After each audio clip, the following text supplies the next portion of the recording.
Taito in the Capitol Mall Food Court. Treat yourself to the finest Japanese cuisine you'll find anywhere with fresh sushi to go and delicious ramen dinners. Sushi Market Sprouts and Kaito. Yum!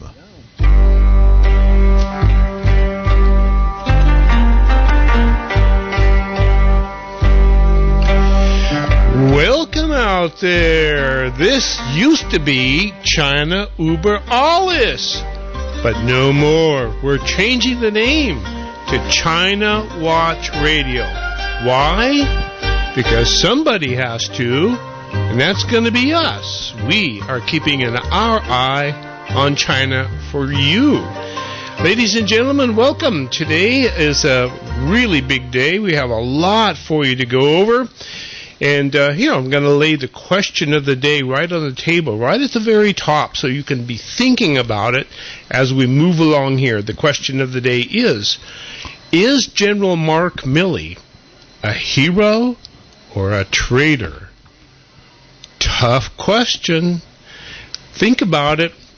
Today, ladies and gentlemen, we have Amy Howe, who is a veteran of Chairman Mao's Cultural Revolution. Now, I think she flunked the re-education camp, but I'm not sure. We also have Nan Su, who is a senior writer for Epoch Times. Nan, welcome.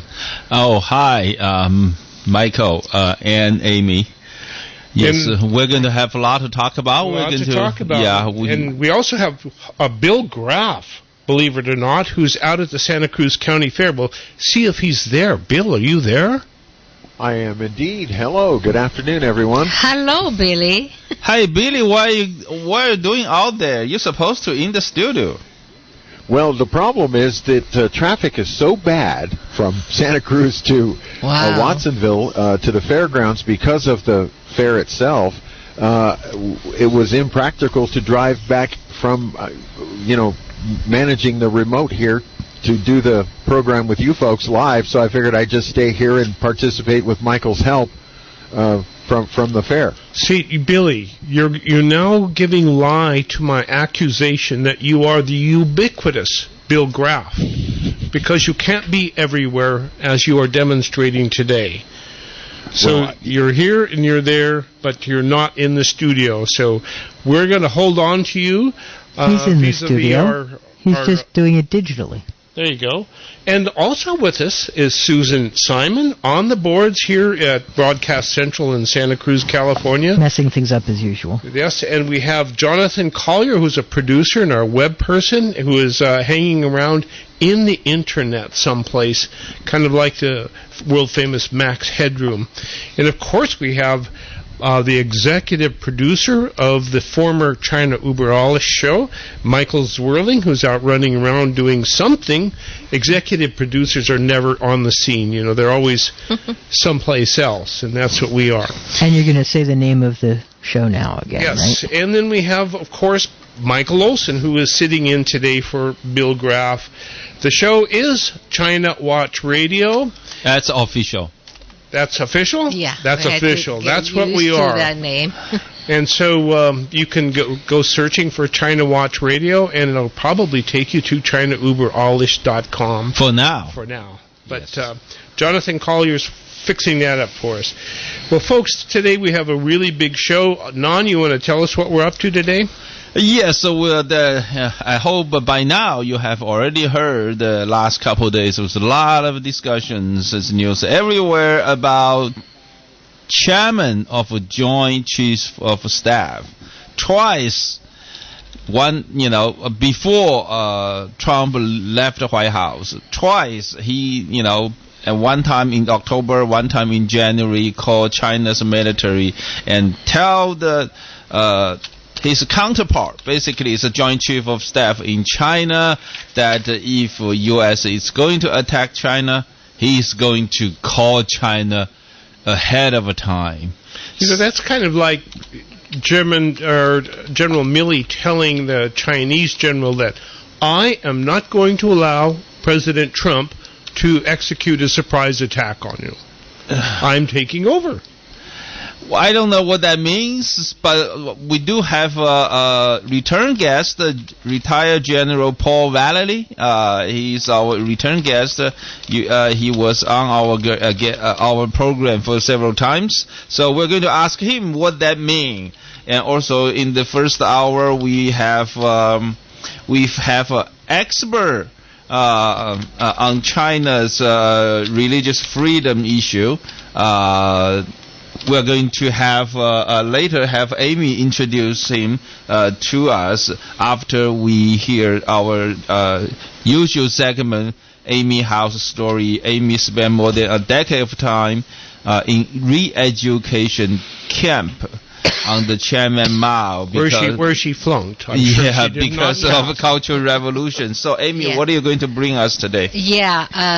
Before I tell my usual story, I want to talk about introduce our special guest, Steve from New York, and he's my very old friend. We grew up in the same apartment complex in Shanghai, and we went to the same high school. We went to the same re-education camp. Did he flunk too? Yeah, he flunked, but it was very difficult. He tried so many times finally and get out, and then to Canada and then America. So he spent a lot of times, and many times went back to China, and to observing and to helping, and religion freedom, the issues, and then different congregations visiting, exchanging. So he has lots to tell us the real true stories, the situation, in China. So it sounds like we're going to have a lot of stories today. One from Amy, one from Steve, and one from the General. Wow. Yeah. Yep. Stay tuned. We're going to have an exciting time today. It's almost like an embarrassment of riches. That's right. Amy. So I started my story, and last week, and my friend from China sent me they went to a movie premiere, as we talk about the re-education camp, and the name that movie called We Will See You Again in Dream. We will see you again in dream. So why is that? Why is that? Because they know, right now they will control the media, everything very, very tight. So they cannot talk about anything in reality. So only in dream. Wow. So it's very touching stories. Actually, it's a tragedy love story about the re-education camp. And meanwhile, and another person just immediately sent me. He went to the premiere, and then something she remembered. So she sent me, said, "Do you remember that? That was 50 years old cold case.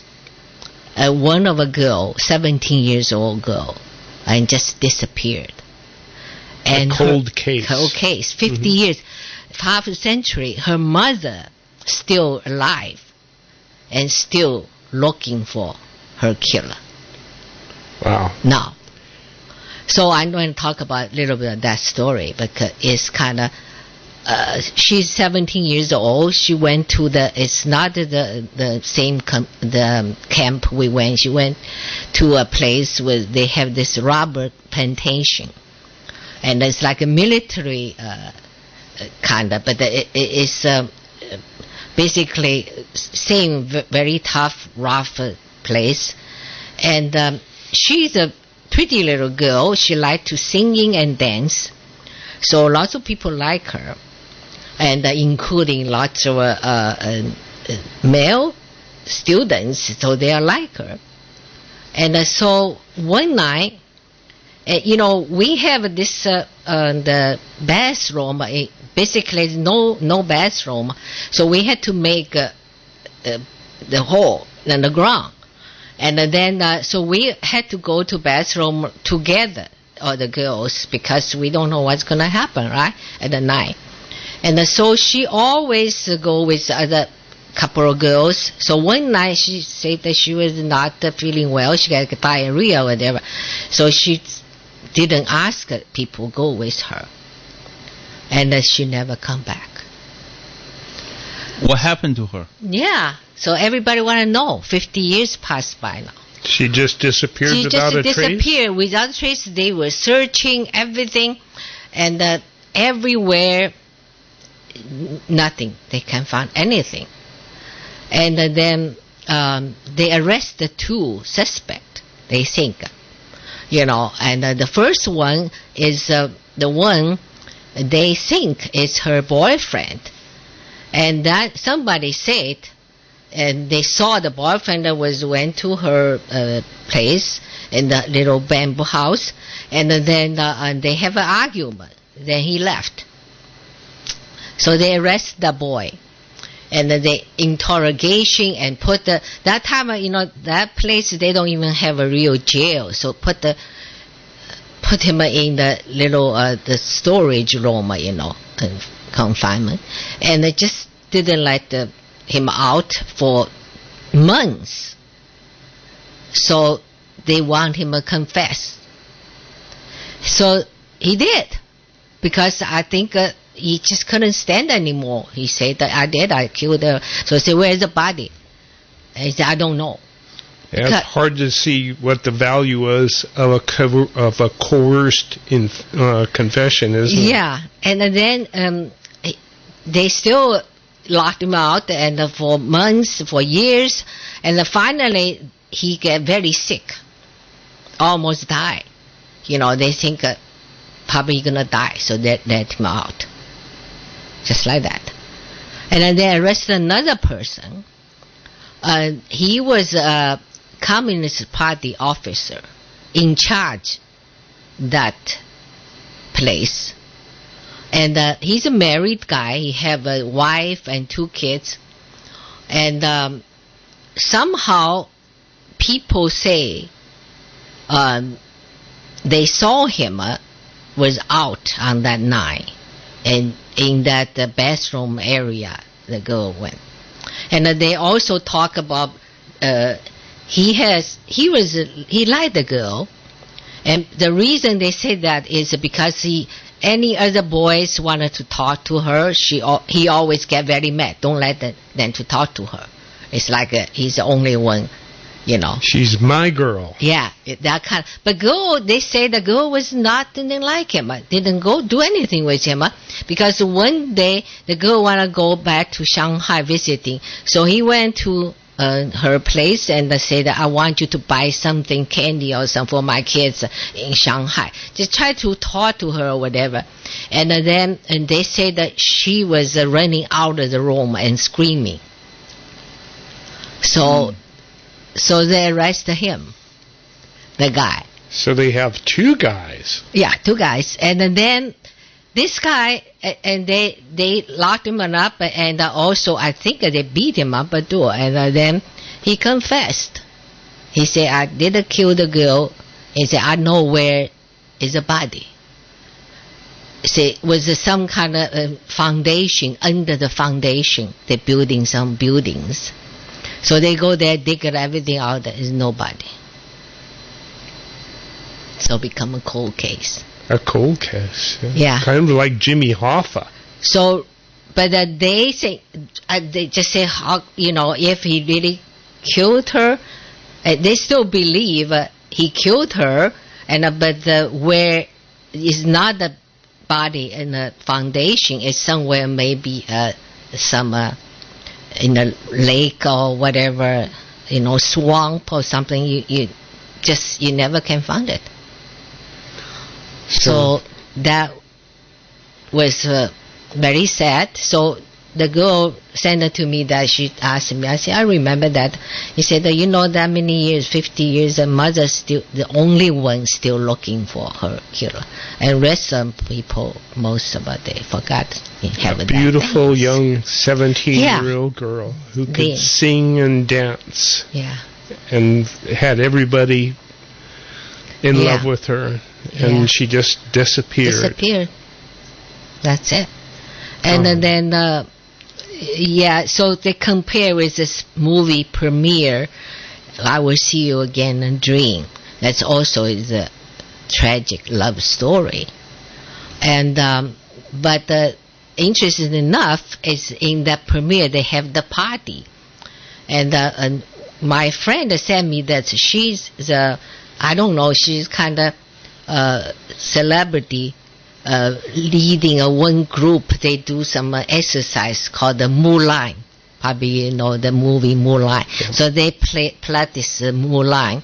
So she's the head of that. So they invited her, and so she had a picture taking with the producer, and then the writer, the playwright, and then lots of people. So they have a party and some videos. Interesting enough is the video, they started talking speech, everybody had to praising President Xi first. Before you can do anything. Otherwise they cannot have the party, I guess cannot have the movie, you know. So they were, every one of them, you know, they taught, most started with under Xi's direction, you know, and we you know, was right place. We never, but they did. They were kind of smart. They talk about under his direction, and they say that we never will let those kind of things happen again. Mm-hmm. So, you know, kind of clever, and but I think that's a way they can survive under the current situation in China. So, in other words, you can have total control, but you never have total control. People, the human spirit will always rise above that and find a way to express. Yeah, because a lot of people asking me, say that why, if you say CCP that bad, and so why the people not have a revolution? And maybe they are having a revolution. Yeah, but I think that's what I'm talking about. I always talk about the charter. Always we had to separate the people and the government, because I believe lots of people, you know, they really know they not wanted to back to the Mao time. So, do you think President Xi wants to go back to the Mao's time? Oh yeah, definitely. Nan, what do you think? Yeah, it's moving towards that direction right now. So it's absolutely moving towards that direction right now, and a lot of people concerned. Now, keep in mind, so they are forcing all these technology tycoons from huge corporations to quit. So I agree with Amy. We need to separate with Chinese Communist regime and Chinese people. But the way to separate, you have to think about how technically you get it done, right? So the way to separate them is you really need to provide them a choice.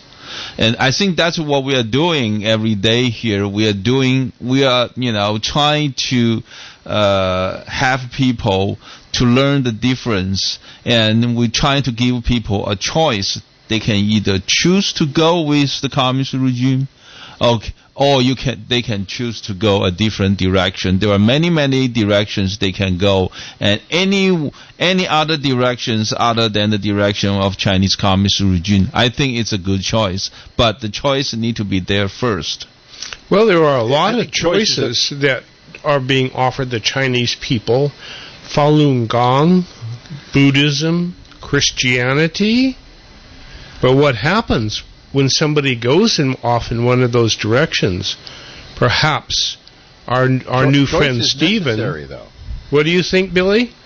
I think choice is necessary. I think Nan is absolutely correct. I think choice is critical. The Chinese people have to have a choice in order to make their views known.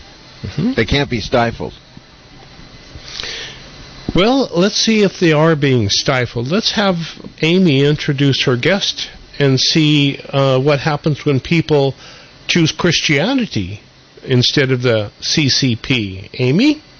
Yes, I want to talk about a little bit. I think Steve will talk about himself and tell people our little bit.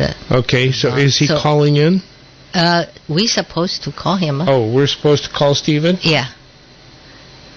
And one thing I wanted to say is Steve is born to a Christian family. Okay. But, the time we grow up, you only can trust and believe communists. That's only, you cannot trust God, you cannot believe in God, you only can believe communists. So there's no choice. In your time, which was during the Great Cultural Revolution, there was no, there was no choice. You didn't have a choice. And so what Non says about having a choice, there was no choice. You just were not allowed to have a choice. Yeah, that's why. And then eventually he actually coming to United States. I think he was become a real Christian. He make his choice. That time you have a choice. So today we invited him to talk about that. Is that the people in China, living in China, do they have any choice, freedom of religion? So Stephen would tell us. Okay. Do we have a Stephen? You on, Stephen? Let's see. Right here. Put him up here. Okay, Stephen, are you there? Yes.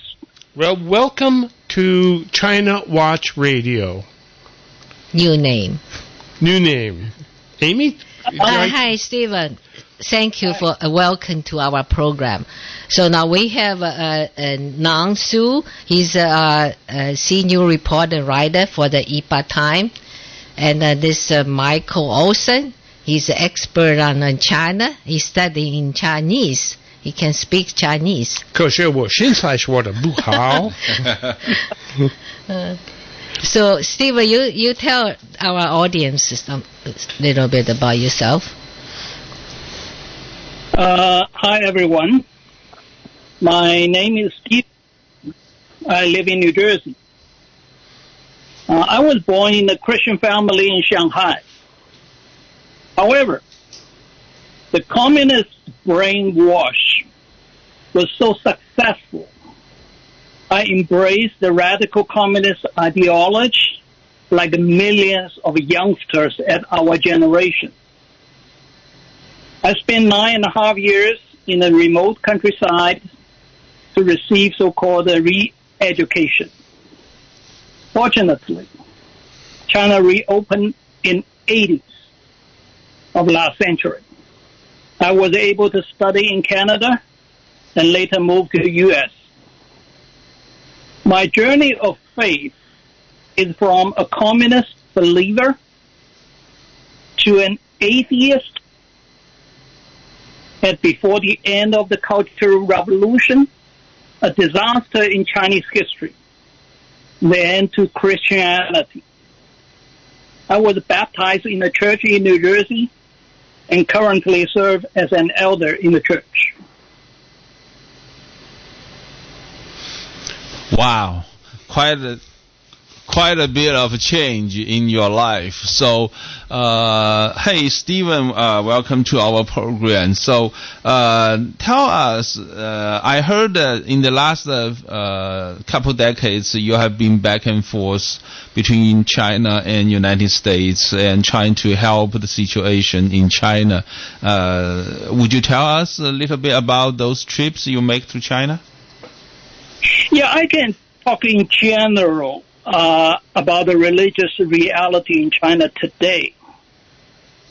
China always claimed that it has religious freedom. It has been written into the Constitution. However, the Constitution does not hold water. For example, during the Cultural Revolution I mentioned earlier, which is from 1966 to 1976. It is estimated that there were about 20 million people who died during this period, including the president of China. He was persecuted to death in humiliation. If the Constitution could not protect the president of China, second in command in the country, does it have any value other than a showcase? Since I'm a Christian, I care more about the Christians in China. I'm more familiar with the reality of a Chinese Christian than other religions. Although I do know that 1 million Uyghurs, who are Muslim in Xinjiang, who are in so-called re-education camp, when I watch the BBC reports. Many great restrictions are put into Muslims. The persecution to Chinese Christians is widespread, but is targeted, not like the Cultural Revolution. Every church, without exception, was closed, and every pastor and minister was either sent to jail, labor camp, or holes. Now, the targets are more prominent house churches, especially the large ones.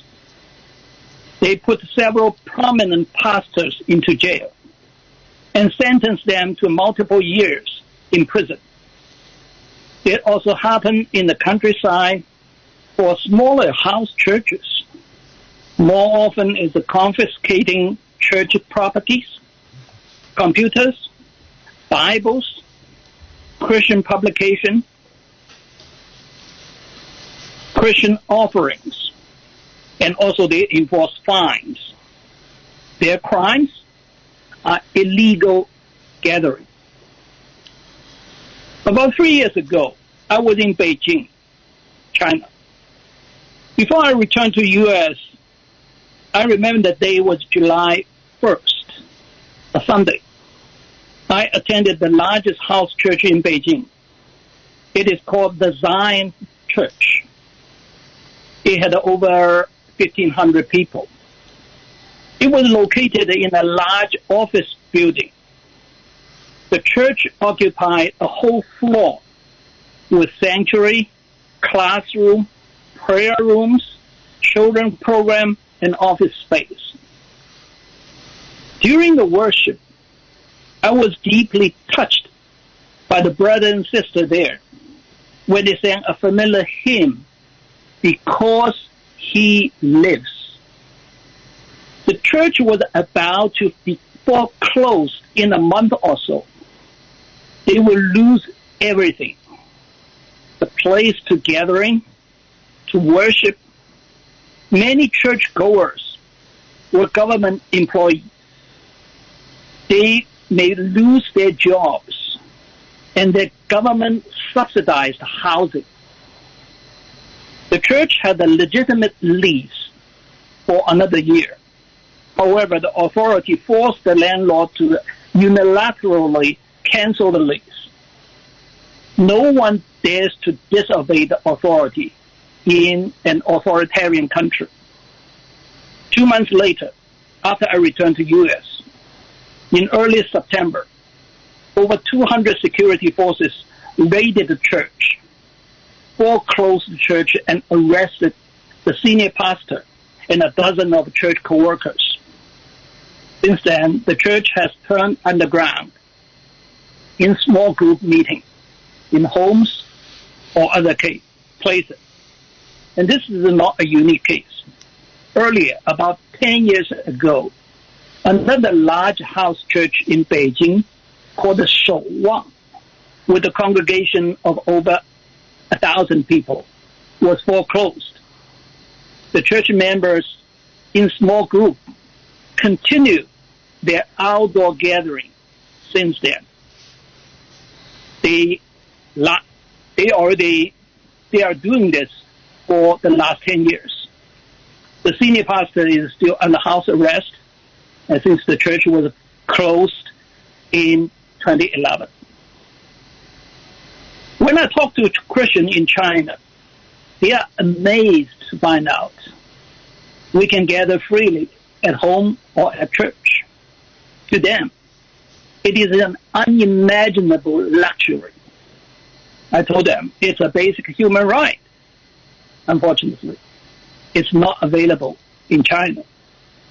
Although religious freedom is written into the Constitution, ironically, religious freedom is often interpreted by the authority as an illegal gathering.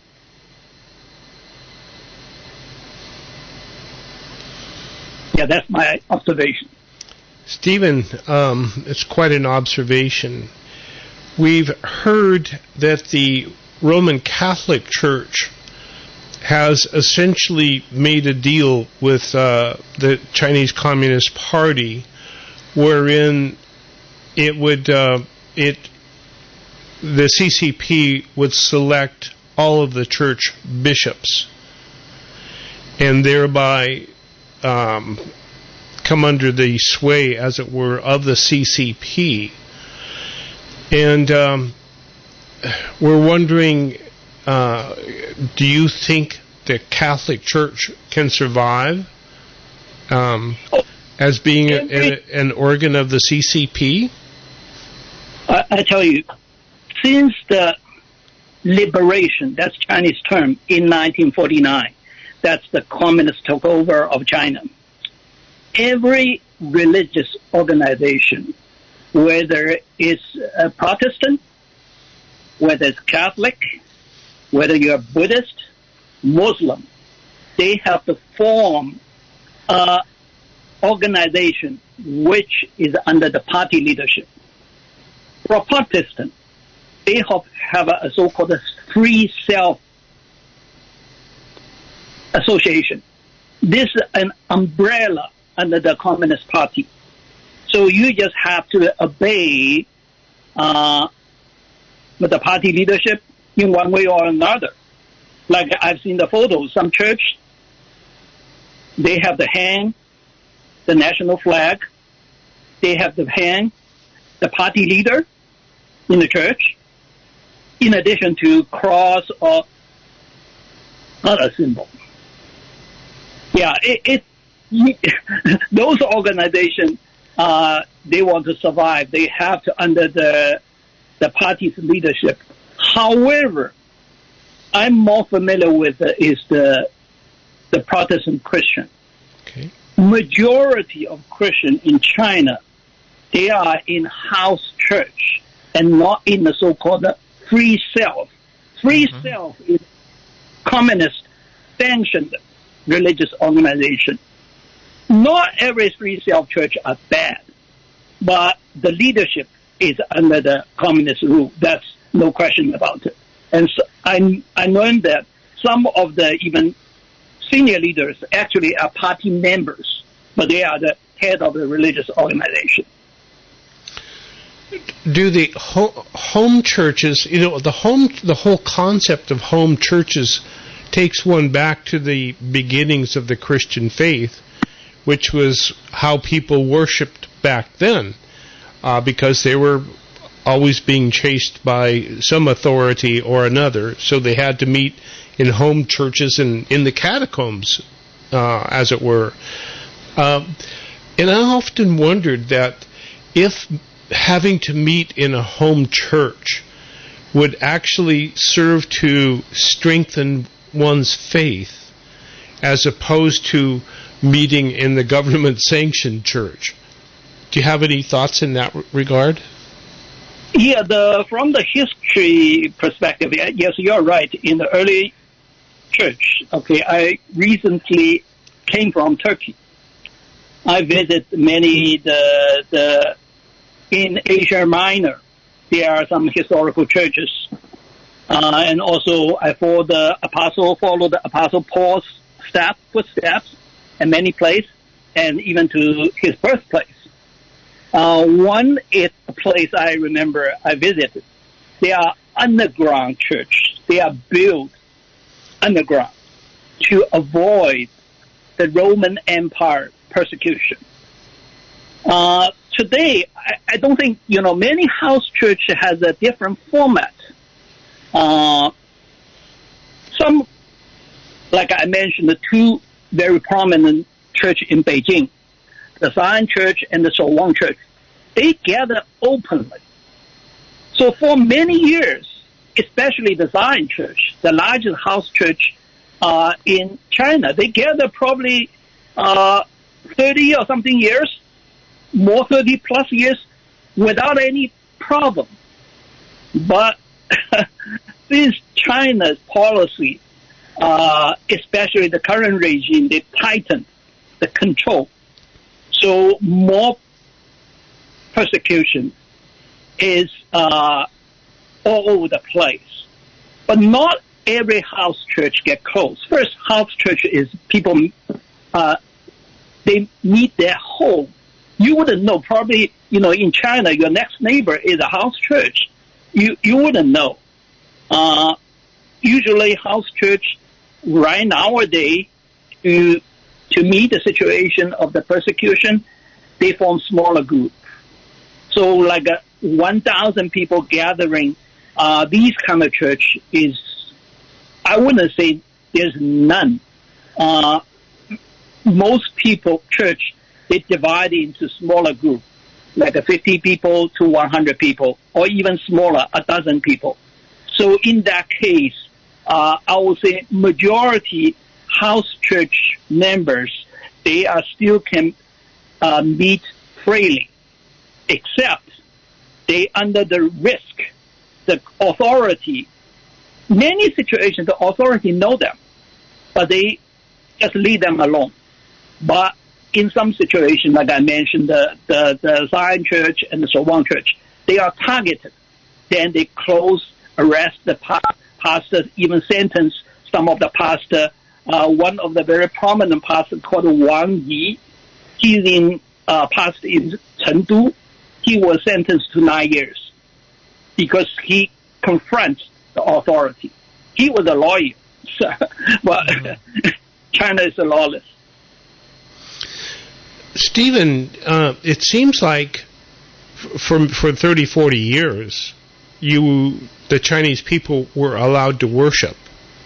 It seems like they were allowed to worship however they wanted to worship. They could be Christians or Buddhists or Falun Gong or Uyghurs or Muslims or anything was pretty much open and free.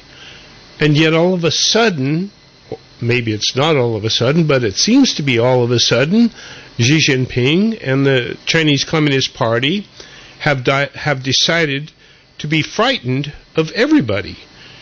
Why is the CCP so frightened of Christians? Okay. The basic is from CCP's origin. The Marxism and Leninism. Marx, Lenin, they are considered the founder of communists. They said religion is opium. Okay, that's the nature from a communist point of view. And they're going to hold on to that no matter what. That's what they're going to think. Yeah. Although as I mentioned, the Constitution, right?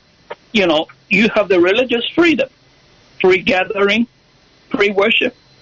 But China, because it's not a democratic country.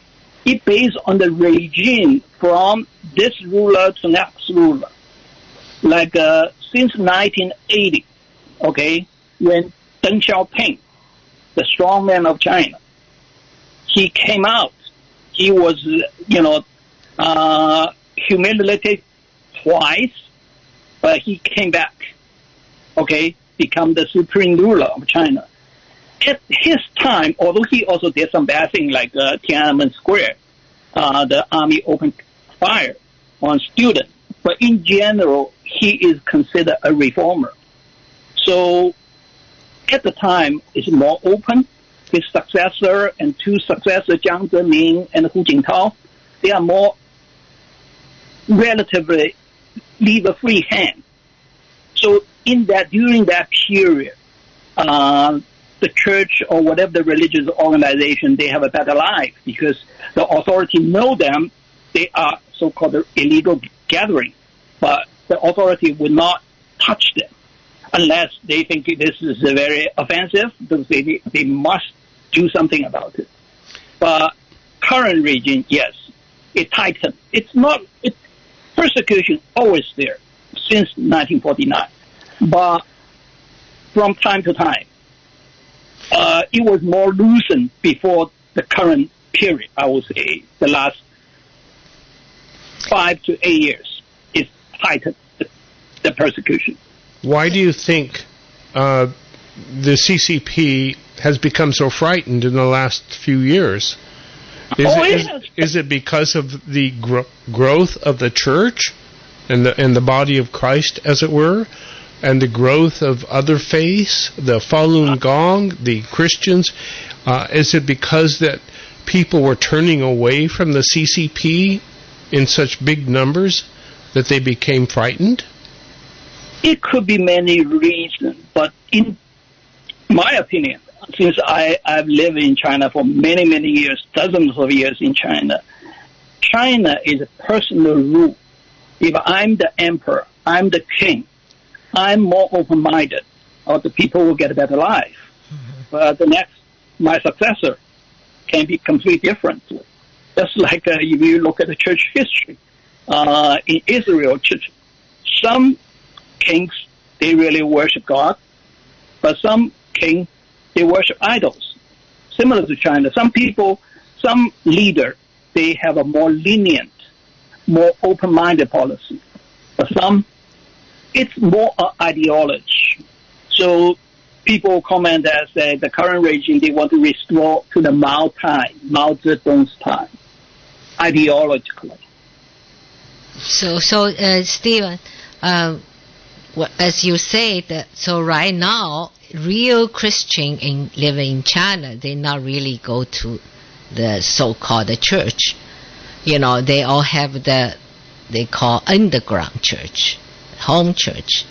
And I heard something about, they say that the CCP lead those church, infiltrate the church, also wanted to change in Bible or something. Is that true? I wouldn't say that, so broadly. I believe majority Christian, they are sincere, they are good. Okay? Even the Free Self Church, the government-controlled church, majority Christian, they are good. Only the top leaders and some of the leaders, they are so-called the Free Self leader. As I know, some are actually party members. How can you believe communists? I also believe this is the contradiction. I would say majority Christian are good. However, the leadership is corrupted. They are the puppet of the current regime. Yeah, I saw some video. Somebody sent it to me. They were singing those revolution song or something in the church, not praising God. I said, wow, how can those people can follow? And I've also heard that instead of pictures of Jesus, churches image is a she. Yeah. Yeah, Mao, Mao, yeah. The image, then the Chinese flag, all inside the church, all over the place, They say they have this division of the Chinese CCP party division within every church. Yeah. Hey, Bill Graff, would you like to weigh in?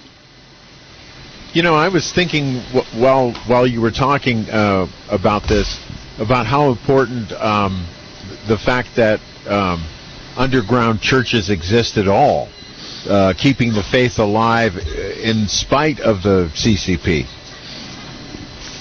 Yeah. Yeah, it is.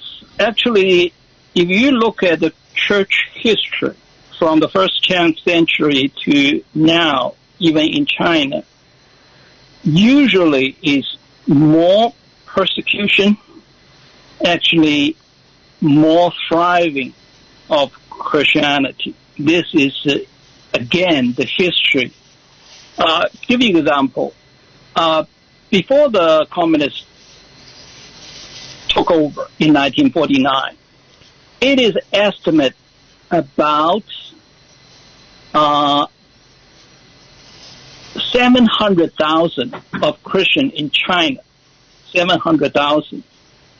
But right now, people estimate, although the estimate will be not accurate, because how can you count a member in house church? There's no statistic for house church. But widely accepted estimate is at least 70 million. We just think about it. From 700,000 to 70 million. Yeah, 70 million. So it's a 100-fold increase under the persecution. Many political struggle movements, but the church is thriving. Even under current situation, I believe churches in other countries would welcome that kind of an increase, even not under persecution. Yeah, that's why if you talk about American church, yes, they should wake up. There you go. Stephen, let me ask you the big question that I've often thought about in considering the position of Christian faith in China, as well as the other faiths as well. And that is, which do you think will win out in the end? Communism or Christianity? Of course, if you say the end time, of course, is Christianity. These kind of things, whatever you just say, if you look at the history, how strong the Roman Empire was, but the Christians thrived under the persecution, and when Christian was legalized in the Christian history, so it's widespread. From the Middle East, Europe, North America, or North Africa, then to North America, to Asia. So, of course, since my faith, you ask me a question, it's a no-brainer. Yes. Jesus will win. That's in the Bible, the last book in the Bible, the Revelation. Jesus will win. Yeah. Stephen, thank you so much for joining us. Would you come back sometime? Yeah, we really need a lot of real story, true story, because we don't know anything about what's happening in China. Will you join us again, Stephen?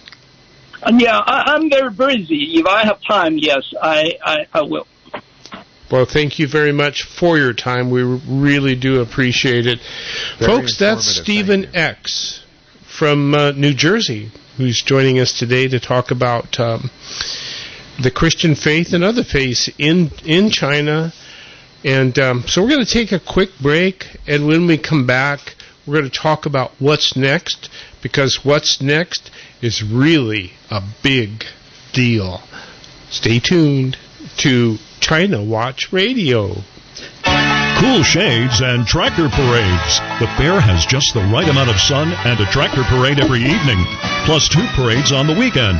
While you're here, walk through the buildings to see the best from youth groups and seniors alike. Stroll the animal barns where 4-H and FFA pride shines. Then head outside to 105 beautiful acres where you can ride a camel, cheer on racing pigs, pet an alligator, and be amazed at Michael Mesmer's magic shows. Then tonight at 7:30, be in the grandstands for monster trucks and motocross, or in front of the main amphitheater stage for One Country. No one but me to blame. Every time she calls my name, I'm tempted. Details at SantaCruzCountyFair.com. The Santa Cruz County Fair, now through Sunday at the fairgrounds on Highway 152 between Hecker Pass and the Bay. There's no better way to have more fun in one day than Santa Cruz County Fair. Etheric Networks has been providing internet for over 12 years to the Central Coast. One of only a handful of internet service providers that signed the industry letter to the FCC supporting net neutrality and is dedicated to maintaining a secure, free, and open internet experience. Join the Etheric Network and experience our superior service. Our contracts are friendly and simple to understand. We offer predictable monthly pricing. We have local technical support that's available 7/24. Importantly, Etheric offers the same speed on upload as download. We offer a symmetric service. service. Call 650-399-4200 or visit etheric.net online. That's ETHERIC.net. Etheric is a Bay Area-based company, and workers currently own 20% of our stock. We offer living wages, and our engineers are responsive. We often can install people within a week, or in emergencies the next day. Call 650-399-4200 or visit etheric.net online. Don't forget to mention KSCO to receive your $239 discount on installation equipment. Happy surfing. Hi, I'm Michael Horn, host of the new show, The Future of Humankind. On this show, we'll bring you tomorrow's news as it was already written years ago. If you want to know more, if you're interested in your future and the future of humankind, please join us Friday nights at 9 p.m. Pacific time. If you're not in the listening area, get the app. Hi, this is Hedva. Tune in every Thursday night at 9 for Hear It Now on KSCO. What is the it in Hear It Now? It's life. Life after an abortion. Listen to what my guests have to say. Call in. Be a part of the conversation. That's Hear It Now, Thursdays at 9 to 9:30 on KSCO, the radio heart of Santa Cruz.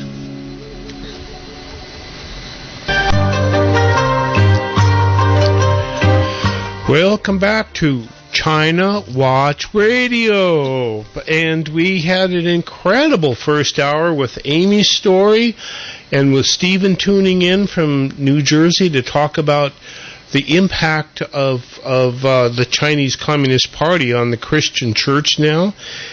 He talked about how the church had grown in 1,500 people showing up to church, and how the Chinese Communist Party took one look at that and thought, my God, we got to get rid of this. We have to.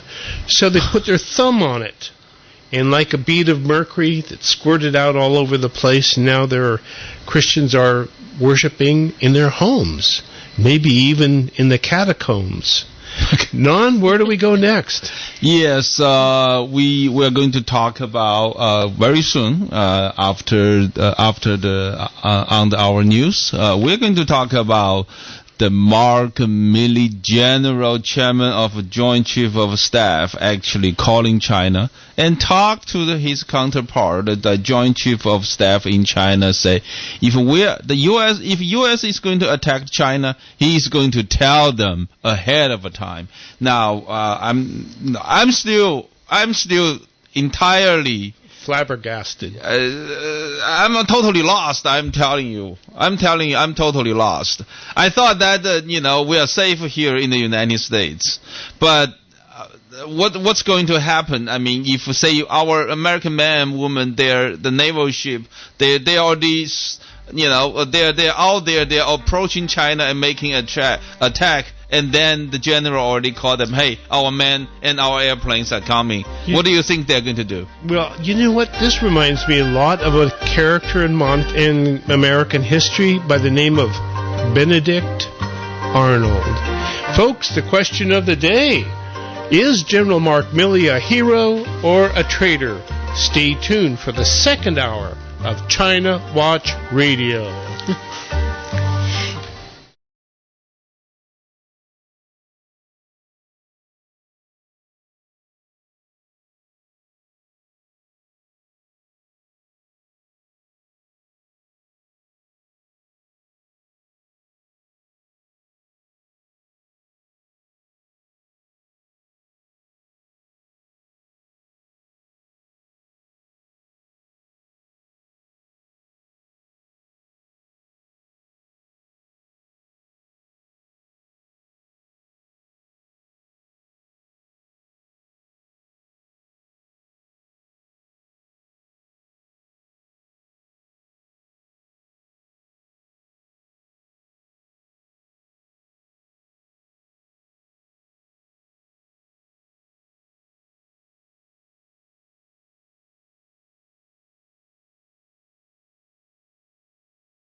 with Amy Howe, Nan Su, Bill Graff, Michael Olson, and their guests. This is brought to you in part by Sushi Market Sprouts on 7th in Santa Cruz and Kaito in the Capitola Mall Food Court. Treat yourself to the finest Japanese cuisine you'll find anywhere with fresh sushi to go and delicious ramen dinners. Sushi Market Sprouts and Kaito. Yum!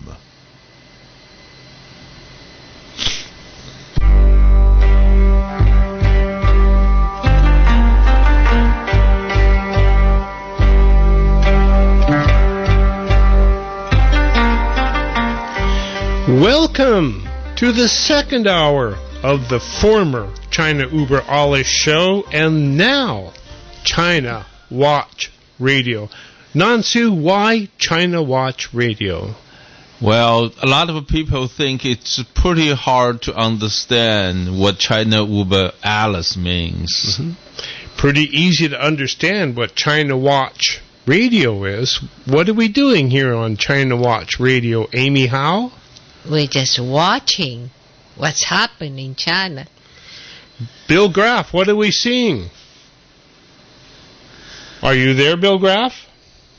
Well, it sounds like a Bill is not there. But you know what? He's riding camels at the Santa Cruz County Fair and probably eating lots of food and whatnot, but maybe we can pick him up down the line here.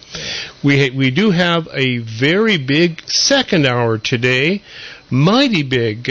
Folks, we have a very interesting conflict on our hands as Americans. Did the Supreme Allied Commander of the U.S. Armed Forces, General Mark Milley, is he a hero or a traitor? That is the subject. Nan, take it away. Yeah, we're going to have our guest, a return guest, who is going to join us. You probably remember his name is Paul Vallely. He's a retired U.S. Army Major General and senior military analyst for Fox News. He served in the Vietnam War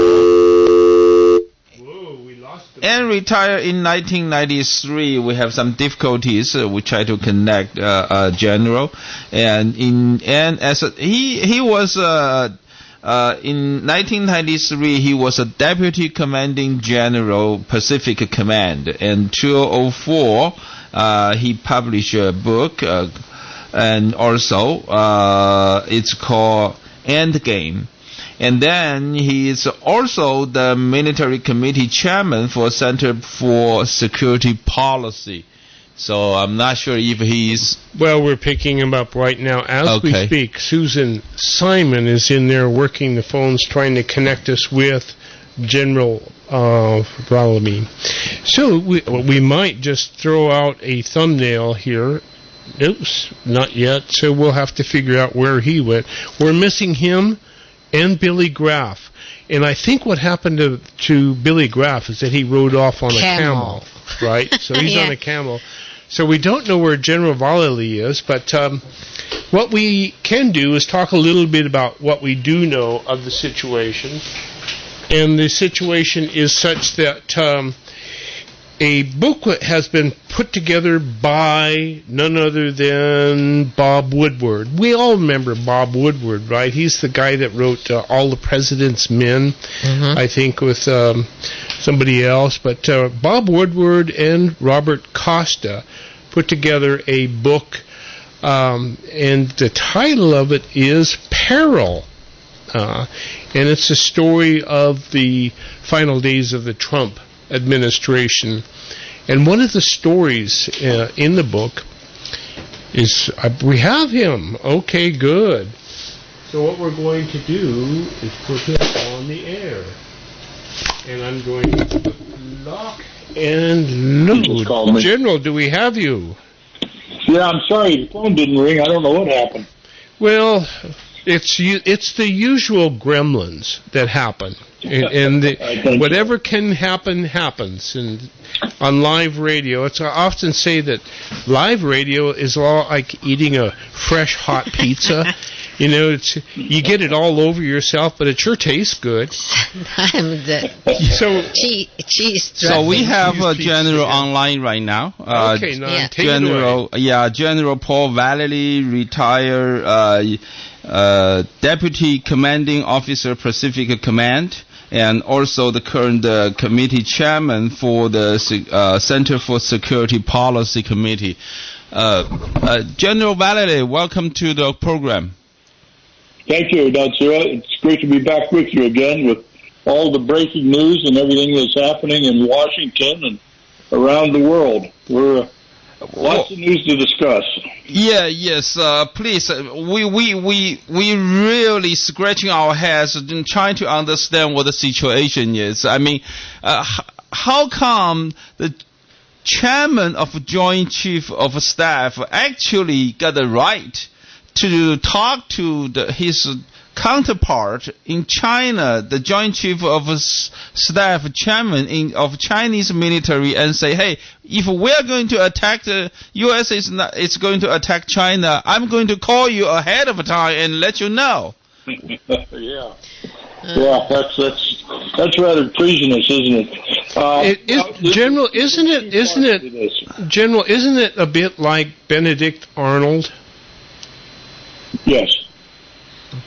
Yeah. But here's the thing. Under the Constitution, we cannot charge anybody with treason unless it's in a time of war. That war can't be a cold war. It has to be a declared war. So what we're looking at now from a group of retired generals is if in fact it's true what General Milley has done, bypassing the chain of command of the president and the commander-in-chief of the United States, that is a clear violation. And he has violated, when we look at Title 10 of the Uniform Code of Military Justice, like any soldier, sailor, airman would be tried for any type of behavior, so to speak. And so you have to look into the Uniform Code of Military Justice, UCMJ. And but on the other hand, we want to find out, number one, are the statements true that Woodward and Costa printed in their book? That has to be validated. And so once that's validated, and if it is true, then General Milley, and maybe even others, an investigation will have to come forth, and that investigation would lead to charges, which then would lead to a trial under the Uniform Code of Military Justice by what we call a military tribunal. It would be made up of members of the armed forces conducting that. That would be for uniformed people. So we have to understand that very clearly. So it's too early yet to say, but it appears even the Afghan withdrawal, he should be cited for that. 13 Americans killed, $80 billion of equipment left for the Taliban and the Chinese. That is under Title 10. You can find a number of things in the Uniform Code that were violated there where persecution or prosecution should take place or could take place. Mm-hmm. General, in the last hour, we talked about the situation in China with respect to Christians and whatnot, and we were told by an eyewitness account that China's constitution makes freedom of religion a fact. You can worship whoever you want, but you can't, because the rule of law does not exist there. Are we looking at a situation where the rule of law may not exist here? Well, certainly. Look at what's happened over the last decade. What's happened under the Trump administration. The violations that occurred, lying, the treachery, the Russian probe lies, all of these things. People lied under oath. And the Clintons have been what we call the Clinton machine, crime machine, guilty of so many things but nobody's been tried. Now, the attorney Durham is coming out now. They're just going to indict a member of the DNC, a lawyer, who lied under oath about the, I'm trying to think of what it was called there, when they're investigating Trump. I'll have more information on that. But no, we don't have a fair, just system in America. Look at the individuals who were protesters on January 6th. Many of them are still in jail and haven't been let out. And they did nothing but protest. But yet we have criminals lying in the FBI, and what's happened in the Department of Defense, the State Department. Look at the lies that are coming out from Biden now about Afghanistan. But nothing happens to them yet. So we'll have to see what happens. It's kind of similar to the Christian pastor who ends up in prison for being a Christian. Yes. And there's he didn't break any law, but there is no law. Billy Graff, I understand that you're fresh off the camel at the Santa Cruz County Fairgrounds. What do you think? Well, Billy is not there. General. But anyway, let me ask you the next question to General Vallely. How dangerous you think this kind of behavior is, if it's true? Say if it did happen, and our general is talking to the Chinese military general, say, well, let's just assume the case. Say if we are in the war with China.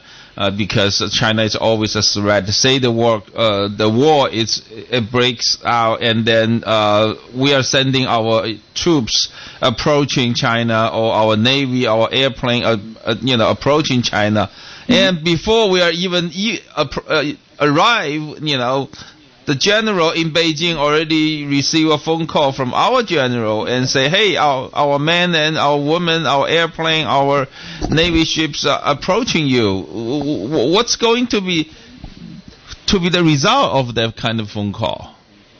That is an offense that can be tried in a court of law, in a court martial. Number two, it's not the fact that he called the general. Our generals talk back and forth to other generals from other countries continually.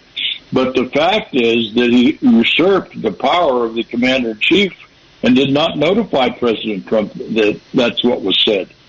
And it's like he was conducting his own coup when he had a number of the generals meeting in the National Command Authority at the bottom basement of the Pentagon and asking them to give an oath to General Milley. The oath is to the American people.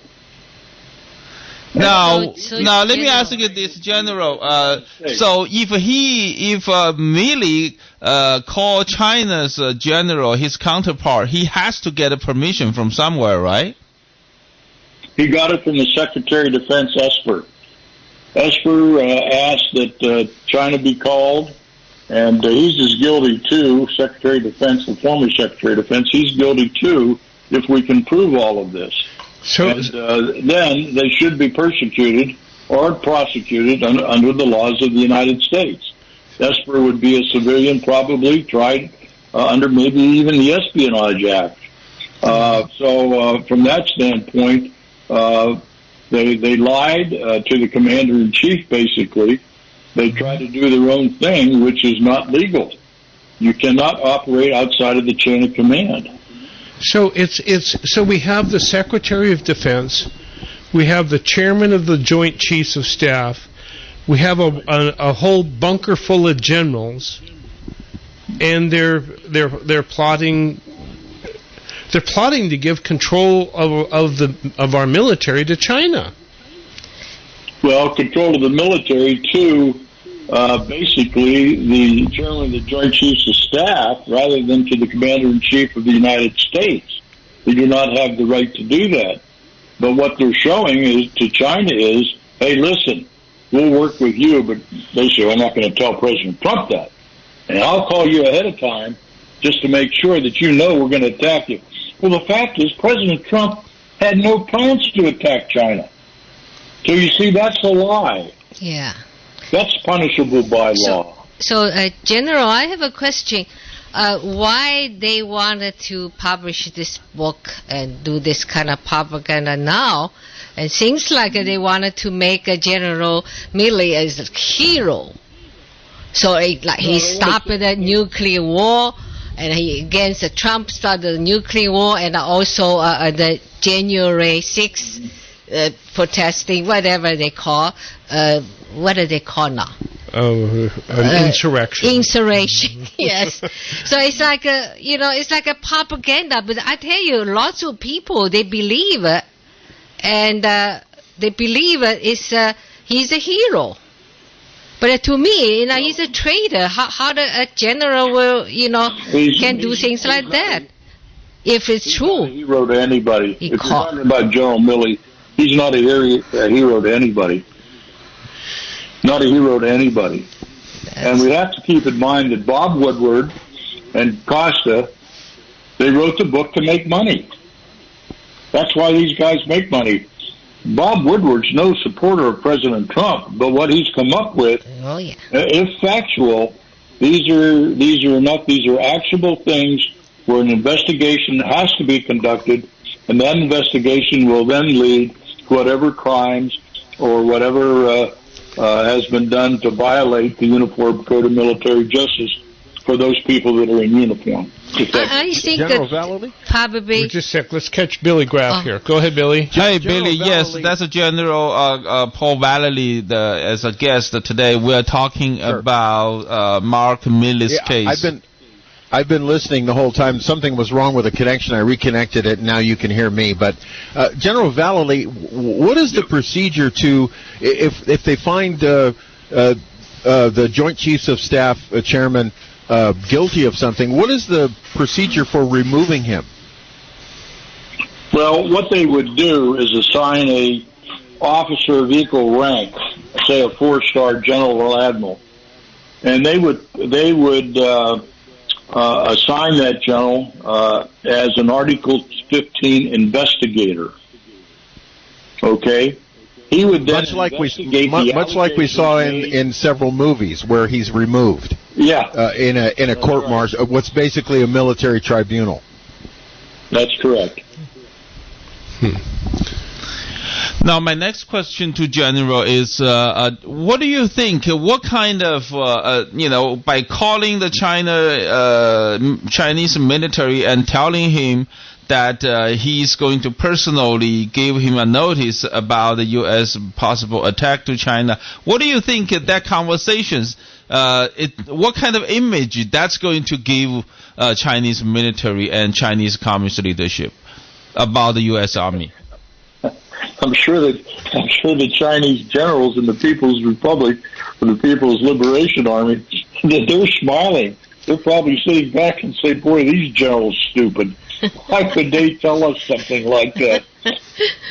They know how dumb President Biden is and his staff as Secretary of State. They see that the American leadership is a bunch of bubbling idiots. We have an incapacitated president that can't complete a sentence. He's mentally incompetent. He needs a mental exam at Walter Reed Hospital. But he's not capable. And then the Secretary of State, he's clueless. Lincoln, look at this tragedy that has happened in Afghanistan. It's across the board. It's the southern border. It's economics. It's financial. It's we're a broken ship right now. We're basically rudderless. Let's go back to Can we go back to this act of General Milley?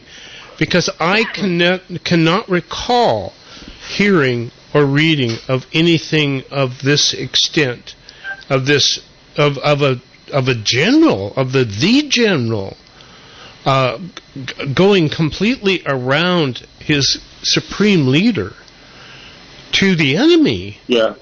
No, I can't either. Has there been anything like this in our history? Never. Benedict Arnold. Officer. Benedict Arnold. Well, he was a colonel, then promoted to general, and he went on the side of the British. He turned sides basically against General Washington. So that's a different situation. than we have here. So Benedict Arnold was actually a better person than General Milley is. Because he just switched sides. That's all he did. That's right. Wow. Just switch sides. But this Milley, this guy is pure evil. I mean, just trying to, what he's pushed on the military with the requiring the vaccines, mandating the vaccines, for goodness sakes. We have the rank and file standing up saying we don't want all those vaccines in our body. We want to have a choice. And then they start pushing this critical race communist theory on the ranks. Fortunately, we had 2 lieutenant colonels, one in the Air Force and one in the Marines, stand up and say they spilled the beans on what was happening, of what was coming down from the 4-star generals, Colonel Schuster and Colonel Lohmeyer. So the bravest people we have now in the Pentagon are these 2 lieutenant colonels. And these generals are all politicized, all playing politics. And they're going to get burnt for it, believe me. They're going to suffer for it, one way or the other, for what they've done. In the Soviet Army and Navy, they had political officers in each military unit. Is that where we are going with our military? Not yet, but, you know, if you're edicting that the troops are going to be exposed to critical race theory, communist manifesto, you're directing that down the chain of command. So therefore, as you go down through the colonels, through the majors, through the captains, lieutenants, and sergeants, they're carrying out what has been dictated from the top. Now, in the communist system, the armies, they have a political officer, like in Russia. They don't have that anymore, as far as I know, but they had a political officer, and he was a representative of the Communist Party in that particular military unit. I think the People's Liberation Army still has that, as far as I know, but I'm not sure. It's like a commissar. Commissar. Yeah, that's the position, or the political officer. Well, General, would you mind if we opened up the phone lines to telephone callers from the audience? No, that's fine. Okay, folks, ladies and gentlemen, this is China Watch Radio. Why? Because somebody has to watch what China's up to. And, but yes, we do have a call, and his name is Colonel Terry. And so we'll pick him up. Colonel Terry, welcome to China Watch Radio. Phone numbers, by the way, 479-1080 in the 831 area code, 479-1080. Pick up your call. Let us know what you think General Mark Milley is. Hero or traitor? Colonel Terry. Well, good afternoon, ladies and gentlemen. First of all, let me explain. My qualifications include having worked at White Houses and the Office of the Secretary of Defense and also the National Military Command Post, and also with nuclear weapons. In addition to that, I voted for Trump because I wanted immigration enforced, and he didn't do that as adequately as he should have. But more importantly, Trump proved to be totally emotionally, intellectually, and ethically unfit for the office. He committed treason. Untrue. Let me finish my sentence. He committed effective treason with Putin. How's that? And the man he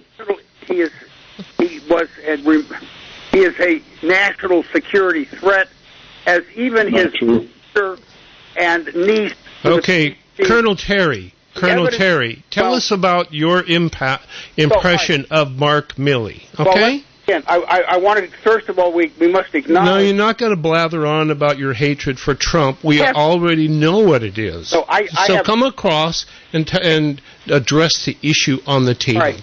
Well, the reality recognition is Milley did the right thing. There you go. He's a hero. He's a hero. He's a hero. Yeah. There you go. What would you do if you were president and you had one of your generals going there? What would you do? If I were Donald Trump and president, I'd be relieved. No, if it were you. If it were you. Not Donald Trump. If it was you, what would you do if your chairman of the Joint Chiefs went around your back and didn't tell you? Colonel Terry, thank you so much for weighing in. General Milley is a hero, according to Colonel Terry. There you go. In Facebook. And that's kind of a mind blower for somebody who claims to be a colonel. We have officers, we have woke officers like that in the military. And those are the kind of officers that Obama loved. And so this Colonel Terry appears to be one of those. He has no idea about President Trump and how great he was. I'd set up the first meeting between Putin and Trump, so I know that situation very well firsthand when I was in Moscow. Well, okay, let's see what Philip in Monterey has to say. Philip? Yeah, yes, thank you for letting me on. I'd like to ask this question. Let's go back to the Obama administration. Do you remember when they had the exercises at Jade Hill? Okay, when we had that, okay, what kind of collaboration has to happen from the top? Well, obviously from the president is allowing this to happen, okay?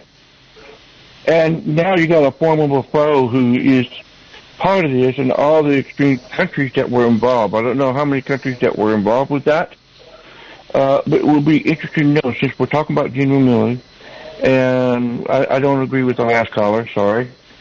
And just get a response to that, for that. I would like to understand in terms of chain of command. That's what I'm trying to respond to.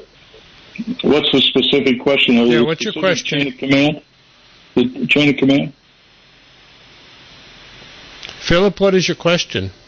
So the question is, in regarding to Jade Hill, when that exercise happened here in the States, a lot of countries were collaborated with, okay? When you have countries that are all multi-involved, what has to happen? You have to have the agreement from the governments, obviously, from the president on down to his staff, and then that order gets relayed down to the military. Hey, I want you to organize the training exercises for these. So we have them out in the oceans. We have the Navy doing collaboration exercises as well as anywhere else. So what does that actually look like? Now, my question is... We've done that. We really increased that type of activity after World War II and after Korea, particularly then after Vietnam, where we were working with a number of nations. When I was Deputy Commanding General in the Pacific, I was coordinating with 16 different nations in the Far East and Asia. When I was in NATO in Europe, I was assigned there. We worked with 16 different countries in NATO at that time. I think we had 15 or 16. So it's commonplace for us to joint training exercises. We also give billions of dollars of foreign military aid to other countries. And so there's that tie-in from a training standpoint and equipment, military equipment. And so you actually, with allies then, you might run joint combat exercises where you can say, okay, the red side will say that's the enemy, and the blue side, and they'll go ahead and run that exercise. And of course, when I was in Europe, that exercise was always ridden with Russia as the enemy, and the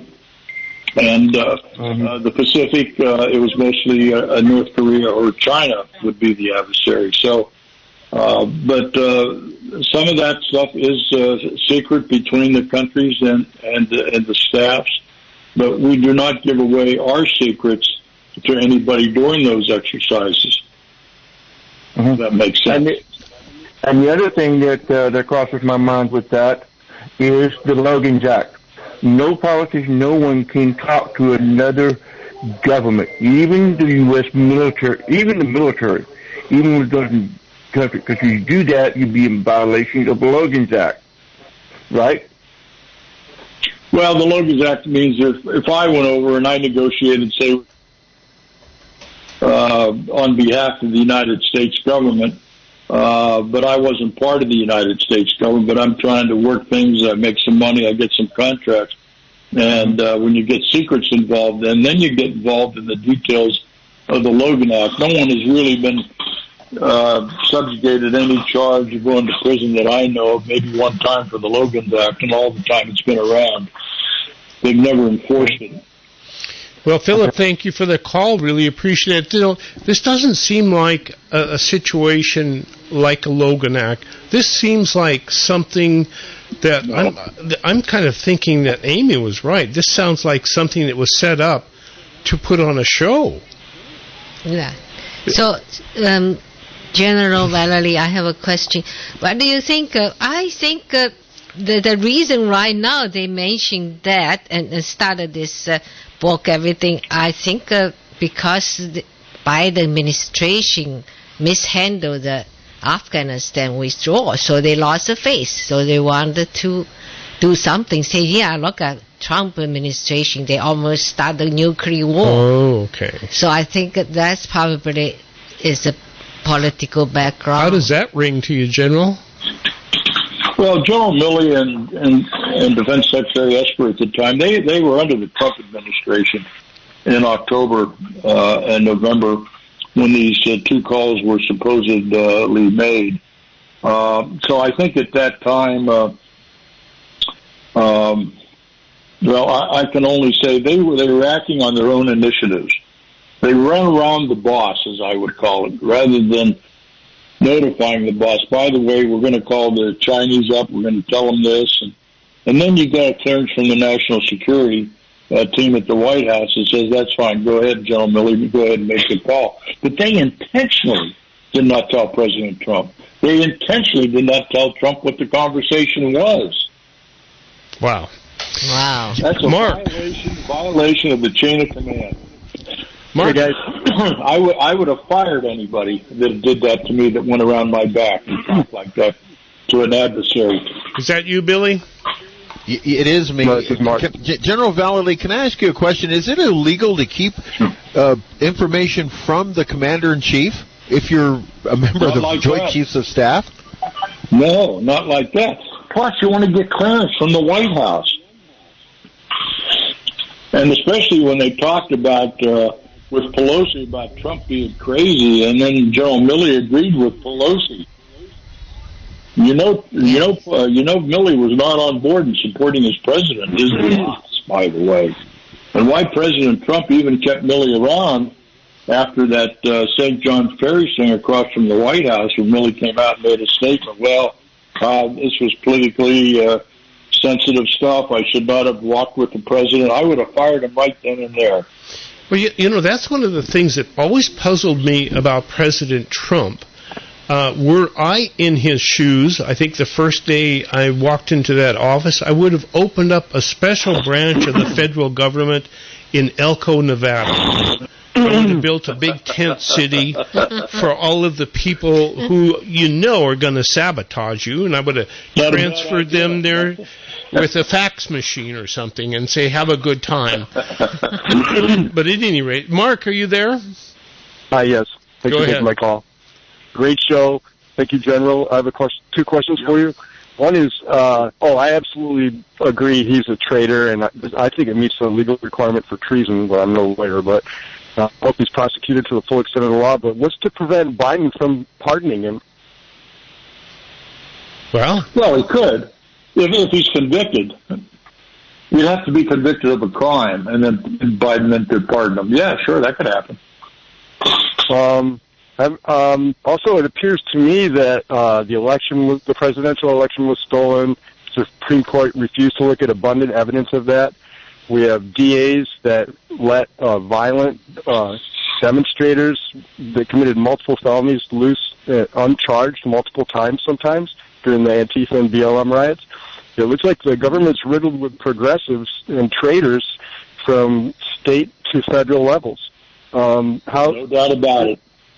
And if they can steal an election and then refuse to look at the evidence and expect us to try to vote our way out of it, we're powerless.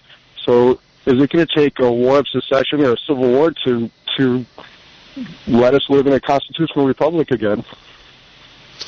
Well, if you go to Flags for America, Flag Officers for America, Flag Officers with the number 4 America.com, you'll see our new website there of what we're doing as retired generals. We actually put out, you'll find on that website, an action plan for the American citizens to follow. we'll be coming out with more on that of guidance, how we're going to restore the Republic. And what is the name of the website again, General? Flag Officers for America. Flag Officers for America. No, yeah, with the number 4. Flag Officers for, number 4, America.com. Estelle. Go to it now. Estelle, you called 479-1080. Welcome aboard. Hi, this is for the General. I would like to say that this Milley is a communist, okay? And he should be court-martial. That's right, just like the previous caller said. This is used to be, America was used to be the home of the free. And because of the brave, my 2 sons served in the military. They sacrificed their lives for the military, for America. They didn't die. They came home because of Jesus Christ. And that's why President Trump was put in charge, because the Lord used President Trump. We voted for President Trump, but it's God that put him there. And President Biden and Miss Kamala Harris and all of them with Mr. Milley should all be court-martial. We are going down in America, and it is already communist, and we've been aware, and we have been told by so many communist countries that this is happening. And I don't understand why some people are still so naive. My father was murdered by the communists. That's all I have to say. God bless America. Thank you very much, Estelle. We really appreciate it. Why are some people so naive? Non? I don't know. I totally understand. This situation is entirely make me out of my mind. I'm just totally in dark. I would never imagine in a million years that a U.S. military general will actually tell that kind of make that kind of statement to the military general in China. I mean, do we have this country or not? General, are you as flabbergasted as Nonsu? Oh, absolutely. I mean, I can't believe it. I can't believe just in 9 months how Biden and these left-leaning communists in Congress and in the administration have dismantled this country. There is no spirit of God with these people. They're evil people. Well, maybe Estelle had something. Absolutely right. Yeah, maybe Estelle was just right on there. Angel, you have called 479-1080. Bill, are you up, Bill? I am indeed. Go ahead. General Milley. General. Hello? Just a Good sec. afternoon. Just a sec. Hold on, Angel. Hold on. Okay, go ahead, Bill. General Milley seems to me has violated several rules. General Vallely. Yes. I go back to military protocol, chain of command. I realize that he answers under the chain of command rules to the president, but is there some sort of thing to some procedure for him to, if he didn't like what President Trump was doing, is there some procedure where he can sort of follow some sort of chain of command where he's not directly putting himself in harm as he seems to have done? Well, this is what he attempted to do with the 15 or so officers with National Command Authority in the basement of the Pentagon when he asked those officers where he ran around the table, really asking them to pledge an oath to him. And so that in a way is usurping the power of the commander-in-chief. And so, I've been in a situation when I haven't agreed with my commander, but I was up front with him. And if you're a good commander, you'll listen to your people. These generals today don't seem to give a damn about listening to the people down the ranks. They certainly didn't listen to people that were knowledgeable about this withdrawal out of Afghanistan. So General Milley, if all of this is proven true, what was said in the Woodward Costa book, and his actions or lack of actions with the surrender in Afghanistan, there will be at least 6 to 8 charges under the Uniform Code of Military Justice. Just look at Title 10 under that and Article 894. You'll find a lot in there. And so that's what the investigation of the Article 15 investigation by an officer similar in rank, to be a 4-star, will conduct if they go that route. And I think Congress now is probably much on that, because I've talked to some, and I've done probably 6 shows on this week, that this will be done in a very orderly way. But we need warriors in the House of Representatives and the Senate to stand up and ensure justice is served. And if Milley is in fact guilty of all of these, then he needs to be prosecuted. Well, it's not just Milley. It's what about all the other generals in that bunker too? Well, that's separately. Each one stands on its own. One of those will be separate, right? Yeah, that's right. Each one will be separate. If they violated the Constitution, violated their oath, then they're going to suffer the perils of that under an investigation. Okay, Angel, thank you for hanging in there. Go ahead. Absolutely, yeah. I have a couple things to say, and I do have a question, too, for the General. Good afternoon, General. God bless you. My father was Army, and my family's been military all the way back. And I'm really kind of disgusted at people like, I'm going to make a couple statements here, like Colonel Terry, who goes on and on. If he really was a colonel, he's a disgrace.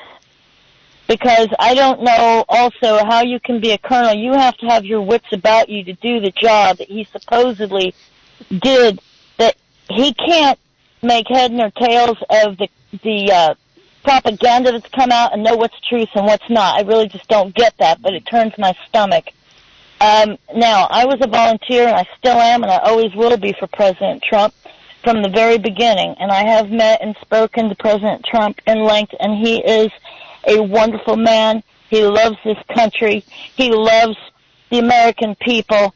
And the jobs that you have to do as president, if I'm not mistaken, is national security, number one, and to help America prosper, to keep everything going and to help us prosper, because our economy is very important also to our national security, that we're up and running and everybody's doing well, which Biden has gone against everything and destroyed everything. It's almost like he's trying to hand us over to our enemies.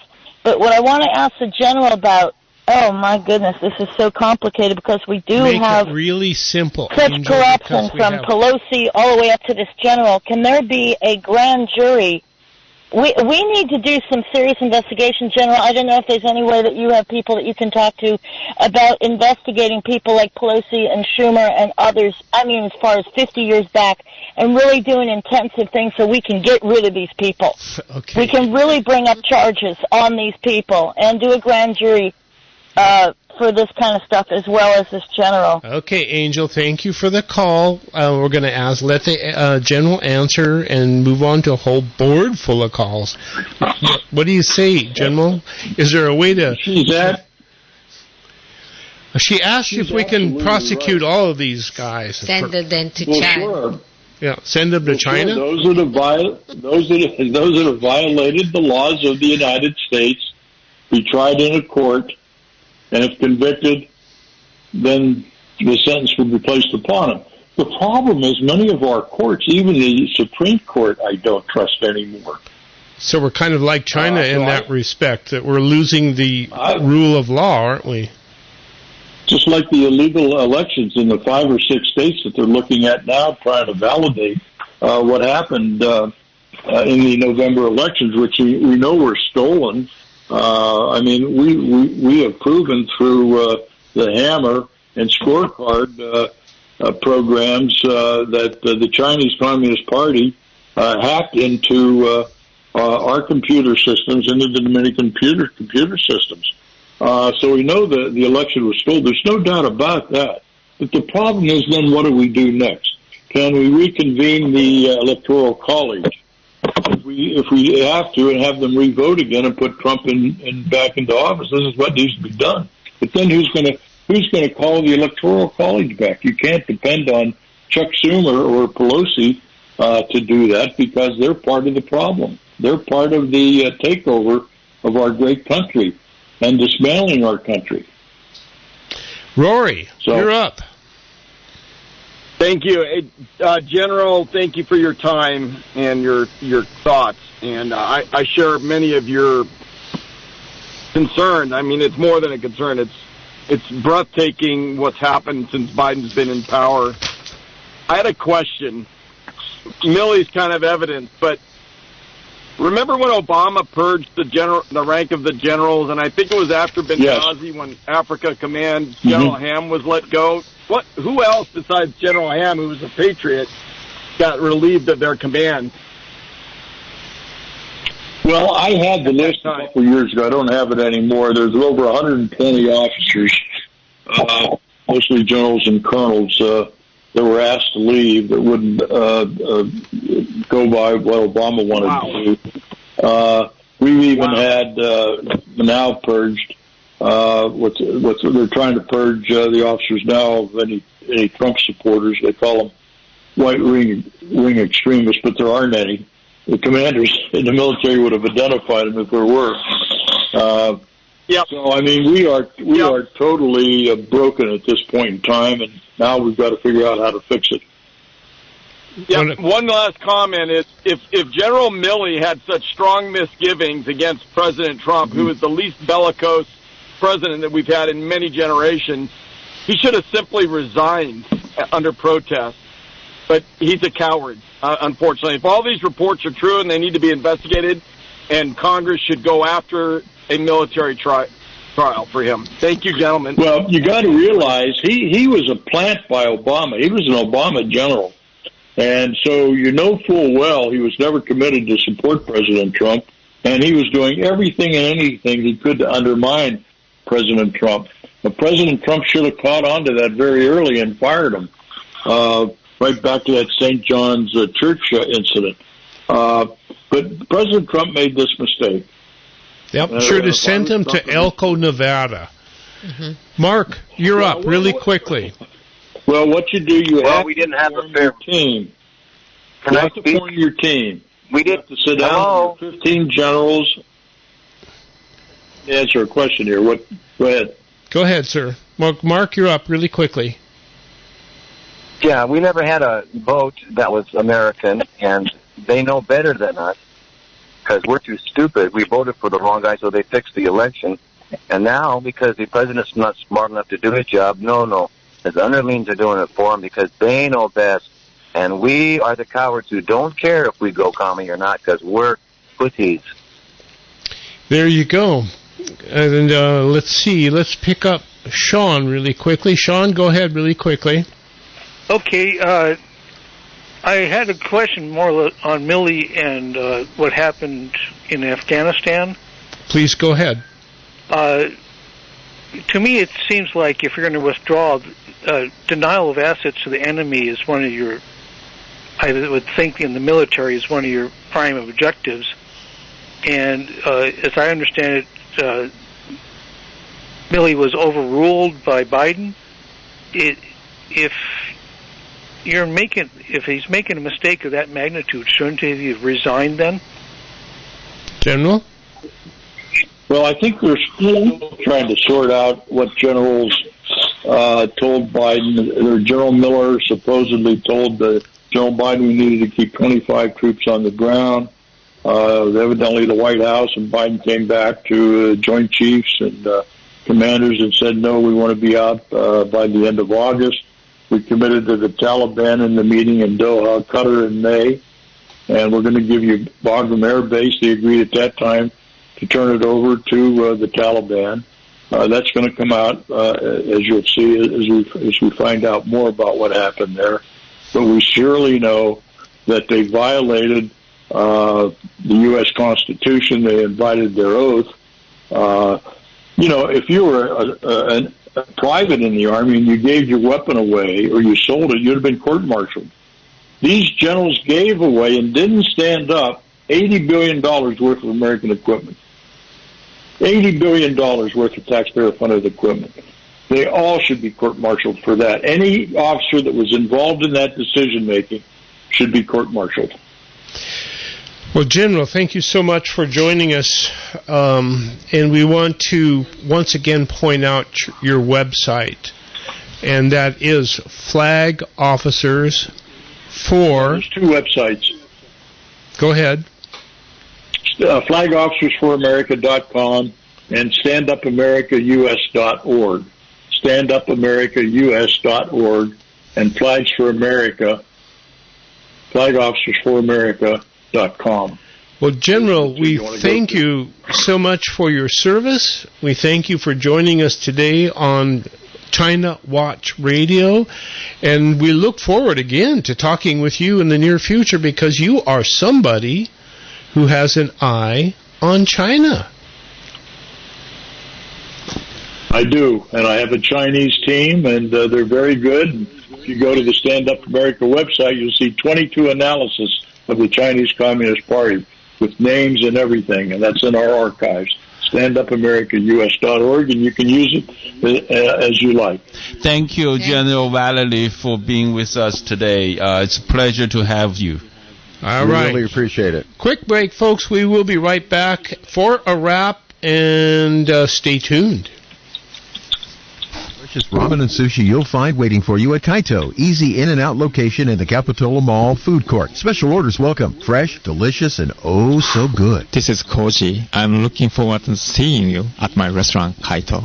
Hi, I'm Deidre Bennett, and I am the owner of Zinnia's Gift Boutique in Scotts Valley, California. We pick our merchandise based on what's current trend as well as what speaks to our heart.